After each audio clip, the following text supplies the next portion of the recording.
Oke, mari kita belajar tentang teks puisi.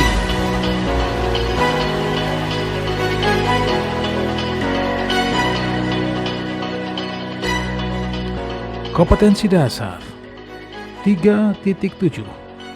Mengidentifikasi unsur-unsur membangun puisi yang diperdengarkan atau dibaca. 4.7. Menyimpulkan unsur-unsur membangun dan makna teks puisi yang diperdengarkan atau dibaca. Hujan Bulan Juni oleh Sapardi Djoko Damono. Tak ada yang lebih tabah dari hujan bulan Juni. Dirahasiakannya rintik rindunya kepada pohon-pohon berbunga itu. Tak ada yang lebih bijak dari hujan bulan Juni. Dihapusnya jejak-jejak kakinya yang ragu-ragu di jalan itu. Tak ada yang lebih arif dari hujan bulan Juni. Dibiarkannya yang tak terucapkan diserap akar pohon bunga itu.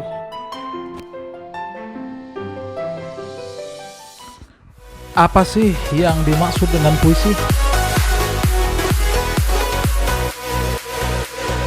Puisi adalah teks atau karangan yang mengungkapkan pikiran dan perasaan dengan mengutamakan keindahan kata-kata.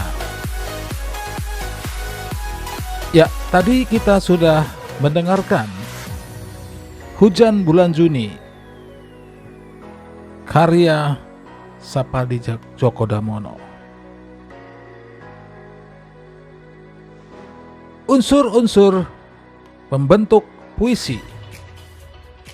Yang pertama adalah majas.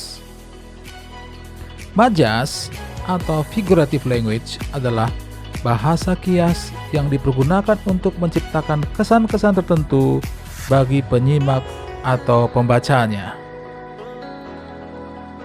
Majas personifikasi misalnya membandingkan benda-benda tidak bernyawa seolah-olah memiliki sifat seperti manusia. Contohnya, tak ada yang lebih tabah dari hujan bulan Juni. Dirahasiakannya rintik rindunya kepada pohon berbunga itu. Dalam puisi ini, dibandingkan adalah hujan. Hujan memiliki sikap tabah, bijak, dan arif. Sifat-sifat itu biasanya dimiliki oleh manusia. Majas paralelisme adalah majas perulangan yang tersusun dalam baris yang berbeda. Pengulangan tak ada yang lebih. Kata-kata itu berulang pada setiap baitnya. Contoh majas paralelisme. Kita lihat dari Serenada Hijau karya W.S. Rendra.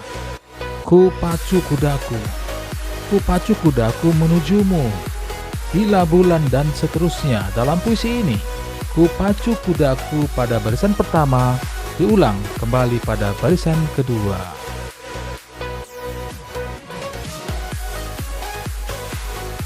Yang kedua, irama atau musikalitas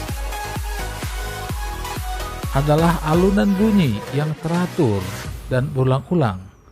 Irama berfungsi untuk memberi jiwa pada kata-kata dalam sebuah puisi yang pada akhirnya dapat membangkitkan emosi tertentu seperti sedih, kecewa, marah, rindu, dan bahagia.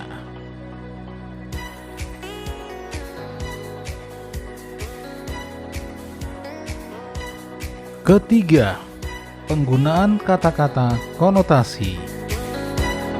Kata konotasi adalah kata yang bermakna tidak sebenarnya. Kata itu telah mengalami penambahan-penambahan, baik itu berdasarkan pengalaman, kesan, maupun imajinasi dan perasaan penyair.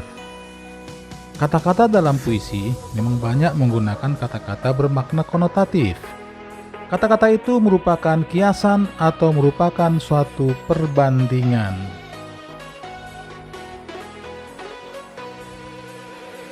Misalnya, hujan yang berarti air yang turun dari langit itu mempunyai makna denotasi atau makna sebenarnya. Perbuatan baik itu makna konotasinya.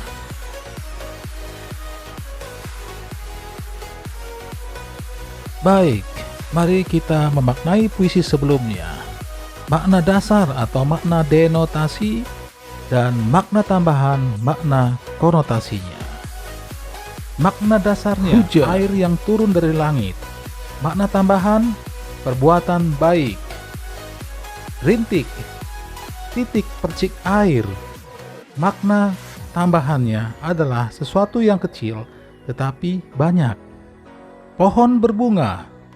Makna dasar pohon yang memiliki bunga, sedangkan makna tambahannya kehidupan yang menjanjikan. Jejak-jejak kaki. Makna dasar tapak. Makna tambahan pengalaman hidup. Jalan untuk melintas, makna dasarnya, sedangkan makna tambahannya adalah alur kehidupan.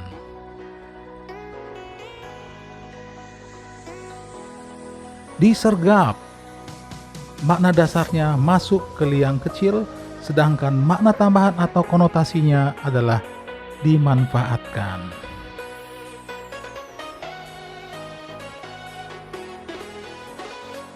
Yang keempat, kata-kata berlambang. Lambang atau simbol adalah sesuatu seperti gambar, tanda, ataupun kata yang menyatakan maksud tertentu. Misalnya, rantai dan padi kapas dalam gambar Garuda Pancasila, tunas kelapa sebagai lambang pramuka. Lambang-lambang itu menyatakan arti tertentu yang bisa dipahami umum.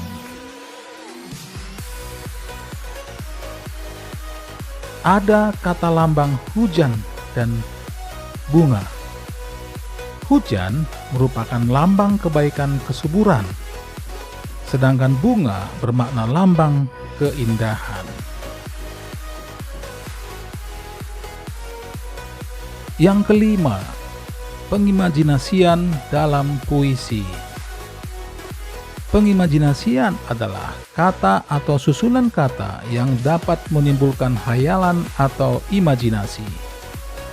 Pengimajinasian dapat dibagi atas 3. Yang pertama adalah auditif, yang kedua visual, dan yang ketiga taktil. Auditif itu adalah imajinasi pendengaran, visual imajinatif penglihatan, dan taktil imajinatif perabaan. Dalam puisi karya Amir Hamzah yang berjudul Doa, kata senja samar, masa purnama meningkat naik ke bawah kursimu, terang bagai bintang memasang lilinnya, termasuk visual imajinasi penglihatan. Kata sepoi, panas payah terik, menghembus lemah, menyejukkan badan, termasuk taktil atau imajinasi perabaan. Gelakku rayu, termasuk auditif atau pendengaran.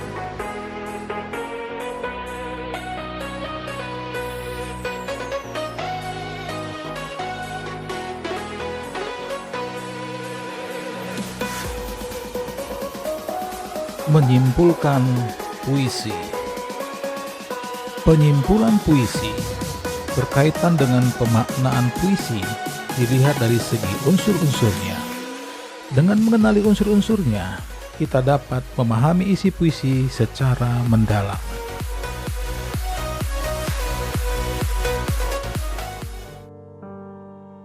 Senja di pelabuhan kecil. Ini kali tidak ada yang mencari cinta. Di antara gudang rumah tua pada cerita, tiang serta temali. Kapal perahu tiada berlaut, menghembus diri dalam mempercaya maut berpaut.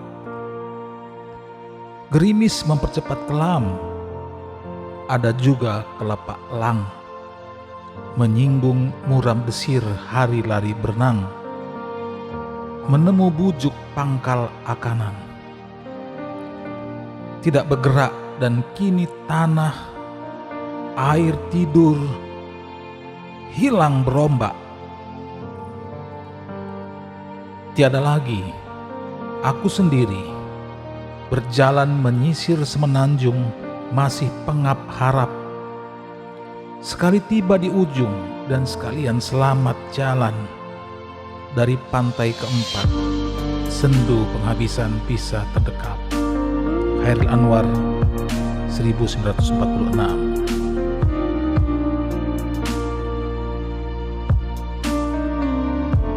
Bait pertama. Penyair merasa bahwa benda-benda di pelabuhan itu membisu. Penyair melukiskan keadaan batinnya melalui kata gudang, rumah tua, cerita, tiang dan temali, kapal dan kapal tiada bertaut. Pada bait 2, mempertegas kedudukan penyair. Penyair kehilangan harapan akan kebahagiaan. Tampak pada bait kedua kata mempercepat kelam atau menambah kesedihan penyair, menyinggung muram, membuat hati penyair lebih muram. Desir hari lari berenang, kegembiraan telah musnah. Pada bait ketiga, penyair merasa sendiri. Tidak ada yang diharapkan akan memberikan hiburan dalam kesendirian dan kedukaan. Dalam kesendirian, dia menyisir semenanjung. Sesampainya di ujung, sekian selamat jalan, dan tidak ada orang yang diharapkan akan menghiburnya. Penyair tidak ada harapan mencapai tujuannya. Dari pantai keempat, sendu penghabisan bisa terdekap. Betapa mendalam rasa sedih penyair.